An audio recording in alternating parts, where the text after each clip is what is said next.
I was on Paul's 1993 New World Tour, and the creative director of the tour was a fellow named Aubrey Powell, who was commonly known as Paul, short for Powell, I guess. And he was a founding member of Hypnosis, that group, that company that created so many iconic album covers like Dark Side of the Moon, Houses of the Holy, Band on the Run, etc., many, many. So he was a founding creative director of that. And now, in 93, he knew Paul well, so Paul had hired him to be the creative director of the New World Tour. And he hired me. Paul hired me to work on the New World Tour as a videographer. So, we did the tour and everything was hunky-dory and stuff, and I went home. They said, thank you for your work. 15 years later, the phone rings. Now it's 2008, and it was Paul on the phone. He said, Michael, like he had just spoken to me yesterday, not 15 years later. He said, Michael, we're touring the States with The Who. We're going to be in Jersey on whatever date there, and we need someone to come shoot for us. And I said, oh, great. I'd love to film The Who. He says, you're not filming The Who. I said, well, it's a Who concert. What am I filming? He said, Roger Daltrey has a pet charity, and he had a contest where whoever contributed the most money to his charity could be roadie for a day for The Who. And I thought, that doesn't really sound like a good prize.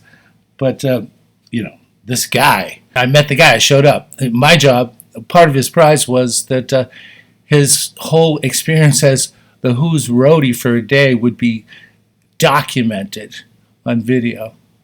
So he'd have a memento for life. And this guy, he didn't dress like no roadie.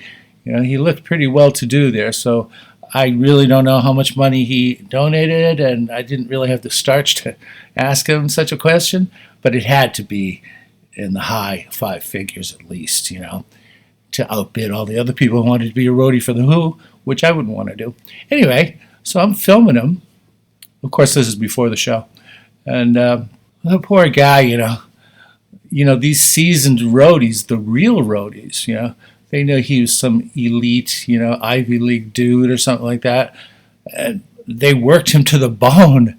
And I'm filming it, and he's sweating, and he's pushing around these heavy crates and stuff like that, and whatever, It was a thing. I think it was a place called the Izod Center in Jersey.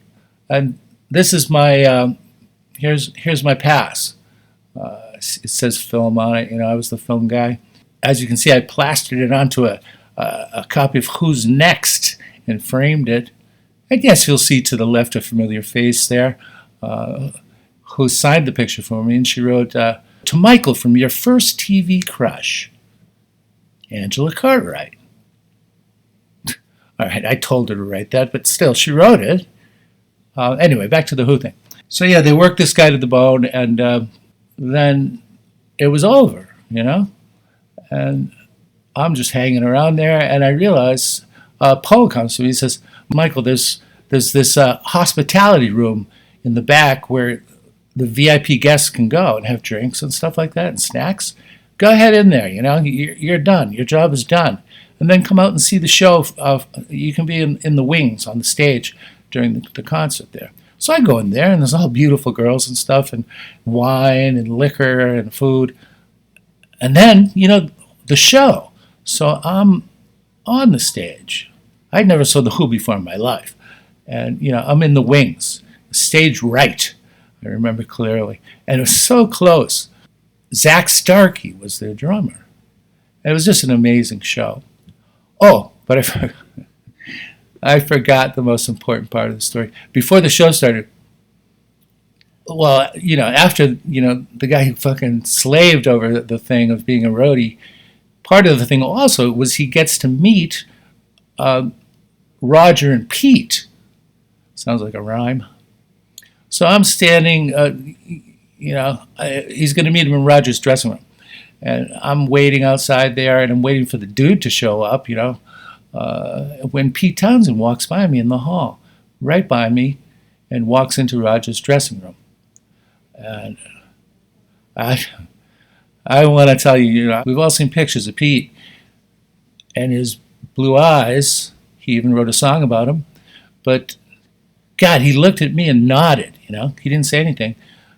And he had the most piercing, beautiful blue eyes that I've ever seen in my life.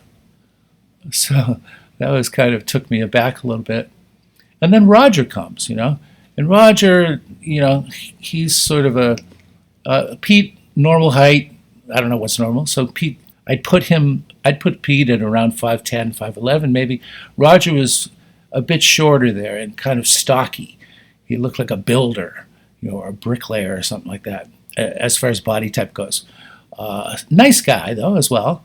And so the dude comes in, the guy who won the contest, and I'm filming him shaking hands with Roger and Pete, and they gave him some kind of a plaque or something for supporting the charity.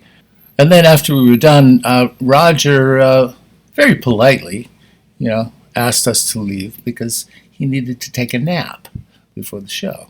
So gone were the days of drugs, booze, and babes before the show, in favor of a little shut-eye. But what the hell, I think he earned it, You can't do that shit forever. And so that was kind of my experience with that. Never heard from the guy again. I gave him the tape. He knew how to contact me, but maybe the tape actually documented a bad memory of him, as a slave to the machinations of a rock and roll tour for a day. Could have been a better title for the prize than Be the Who's Roadie for a Day.